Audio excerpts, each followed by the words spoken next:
Mr. Happy by Roger Hargreaves. Argue, verb, a word that shows an action. Definition: to speak angrily to somebody because you disagree with them.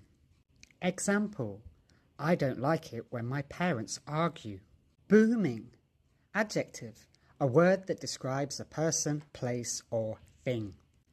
Definition: something done in a noisy way, saying something in a loud, deep voice. Example: the music came booming through the speakers. Certainly, adverb, a word that describes how something is done. Definition: without doubt, of course.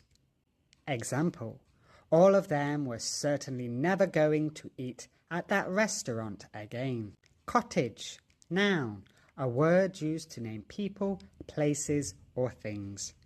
Definition: a small house, especially in the countryside. Example: she lived in a charming little cottage with a thatched roof.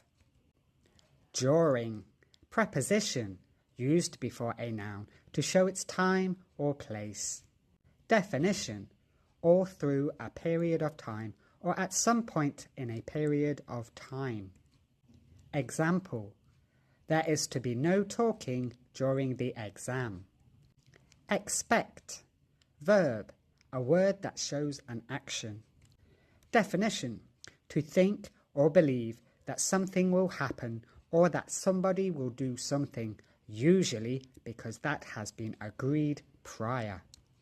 Example: she didn't expect to get a cup of coffee in the bookstore.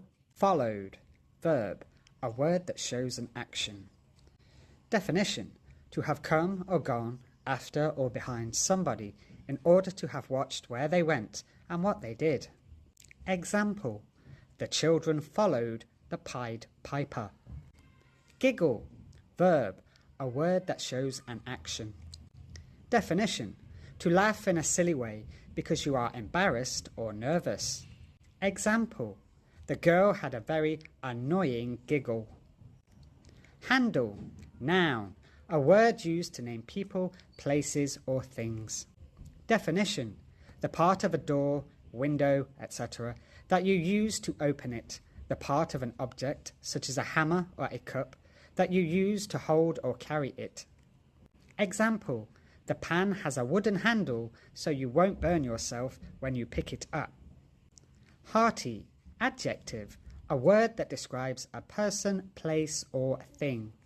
Definition: cheerful, enthusiastic, and full of warmth. Example: her grandma gave her a big, hearty cuddle. Hesitated, verb, a word that shows an action. Definition: to be slow to speak or act because you feel unsure or nervous. Example: on his first day at school, he hesitated before entering the classroom.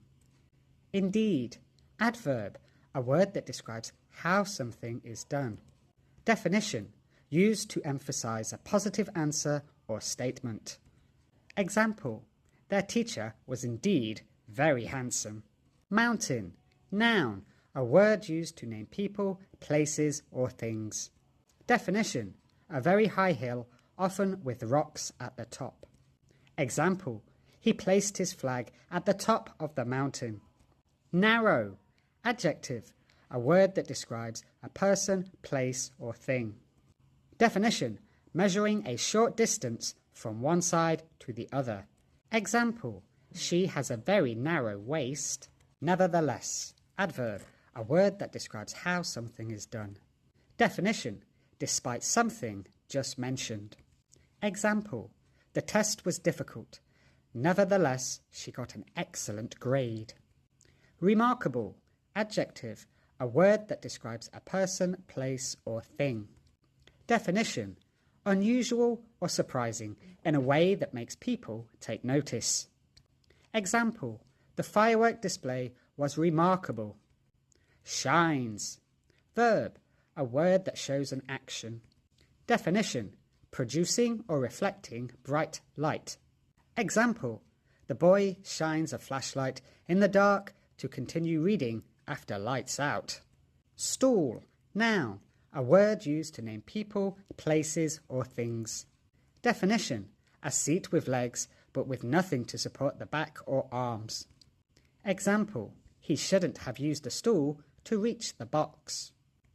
Trunk, noun, a word used to name people, places, or things. Definition, the thick main stem of a tree that branches grow from. Example, the owl made its home in the trunk of a tree. Winding, adjective, a word that describes a person, place, or thing. Definition, having a curving and twisting shape. Example, the road is long and winding. Wonder, verb, a word that shows an action. Definition, to think about something and try to decide what is true, what will happen, what you should do, etc. Example, she began to wonder what she would have for her dinner. Worm, noun, a word used to name people, places, or things. Definition, a long, thin creature with a soft body and no bones or legs. Example, have you ever eaten a sour gummy worm? Mr. Happy by Roger Hargreaves. As read by Teacher Reese. On the other side of the world, where the sun shines hotter than here, and where the trees are 100 feet tall, there is a country called Happy Land. As you might very well expect, everybody who lives in Happy Land is as happy as the day is long. Wherever you go, you see smiling faces all round. It's such a happy place that even the flowers seem to smile in Happy Land. And as well as all the people being happy, all the animals in Happy Land are happy as well. If you've never seen a mouse smile, or a cat, or a dog, or even a worm, go to Happy Land. This is the story about someone who lived there who happened to be called Mr. Happy. Mr. Happy was fat and round, and happy. He lived in a small cottage beside a lake, at the foot of a mountain, and close to a wood in Happy Land. One day, while Mr. Happy was out walking through the tall trees in those woods near his home, he came across something which was really rather extraordinary. There in the trunk of one of the very tall trees was a door. Not a very large door, but nevertheless a door. Certainly a door. A small, narrow, yellow door. Definitely a door. I wonder who lives here, thought Mr. Happy to himself, and he turned the handle of that small, narrow, yellow door. The door wasn't locked, and it swung open quite easily. Just inside the small, narrow, yellow door was a small, narrow, winding staircase leading downwards. Mr. Happy squeezed his rather large body through the rather thin doorway and began to walk down the stairs. The stairs went round and round, and down and down, and round and down, and down and round. Eventually, after a long time, Mr. Happy reached the bottom of the staircase. He looked around and saw there in front of him another small, narrow door, but this one was red. Mr. Happy knocked at the door. "Who's there?" said a voice, a sad, squeaky sort of voice. "Who's there?" Mr. Happy pushed open the red door slowly, and there, sitting on a stool, was somebody who looked exactly like Mr. Happy, except that he didn't look happy at all. In fact, he looked downright miserable. "Hello," said Mr. Happy. "I'm Mr. Happy." "Oh, are you indeed?" sniffed the person who looked like Mr. Happy but wasn't. "Well, my name is Mr. Miserable, and I'm the most miserable person in the world." "Why are you so miserable?" asked Mr. Happy. "Because I am," replied Mr. Miserable. "How would you like to be happy like me?" asked Mr. Happy. "I'd give anything to be happy," said Mr. Miserable. "But I'm so miserable, I don't think I could ever be happy," he added miserably. Mr. Happy made up his mind quickly. "Follow me," he said. "Where to?" asked Mr. Miserable. "Don't argue," said Mr. Happy, and he went out through the small, narrow, red door. Mr. Miserable hesitated, and then followed. Up and up the winding staircase they went, up and round and round, and up and round and up, until they came out into the wood. "Follow me," said Mr. Happy again, and they both set off through the wood, back to Mr. Happy's cottage. Mr. Miserable stayed in Mr. Happy's cottage for quite some time, and during that time the most remarkable thing happened. Because he was living in Happyland, Mr. Miserable ever so slowly stopped being miserable and started to be happy. His mouth stopped turning down at the corners, and ever so slowly it started turning up at the corners. And eventually Mr. Miserable did something that he'd never done in the whole of his life. He smiled. And then he chuckled, which turned into a giggle, which became a laugh.